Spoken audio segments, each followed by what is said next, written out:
உதகையில் ஏற்பட்டுள்ள கனமழை பாதிப்புகளை சரி செய்யும் பணி துரிதமாக நடைபெற்று வருவதால் பொதுமக்கள் அச்சப்பட தேவையில்லை என ராசா எம்பி தெரிவித்துள்ளார்.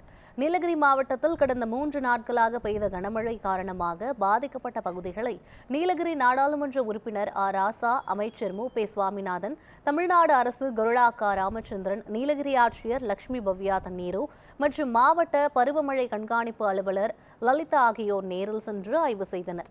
அதைத் தொடர்ந்து மழையால் வீடுகள் சேதமடைந்து முகாம்களில் தங்கியுள்ளவர்களுக்கு நிவாரணப் பொருட்களை வழங்கினார். இந்த நிலையில் நீலகிரி மாவட்டத்திற்கு மீண்டும் ரெட் அலர்ட் விடுக்கப்பட்டுள்ளதால் மாவட்ட கூடுதல் ஆட்சியர் அலுவலகத்தில் அனைத்து துறை அதிகாரிகளுடன் ஆலோசனை மேற்கொண்டார்.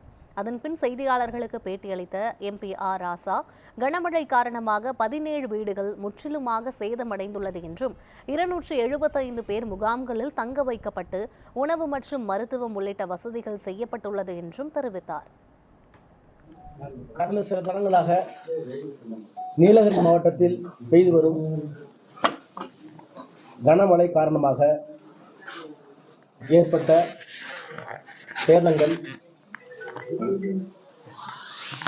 உயிரிழப்புகளை ஆய்வு செய்து அவர்களுக்கு உரிய நிவாரணம் வழங்க வேண்டும் என்று மாண்புமிகு தமிழ்நாட்டின் முதலமைச்சர் அவர்கள் மாவட்ட நிர்வாகத்திற்கும் தேர்ந்தெடுக்கப்பட்ட மக்கள் பிரதிநிதிகளுக்கும் அறிவுரை வழங்கி எங்களுடைய பணிகளை எல்லாம் ஆய்வு செய்வதற்காக அரசினுடைய பிரத்யேக செயலாளர்களை அனுப்பி பணிகளை மேற்கொள்ள வேண்டும் என்று அறிவுறுத்தியிருக்கிறார்கள். அந்த அடிப்படையில் கடந்த 3 நாட்களாக மாவட்ட நிர்வாகம் அனைத்து துறைகளின் சார்பில் சிறப்பான பணிகளை மேற்கொண்டு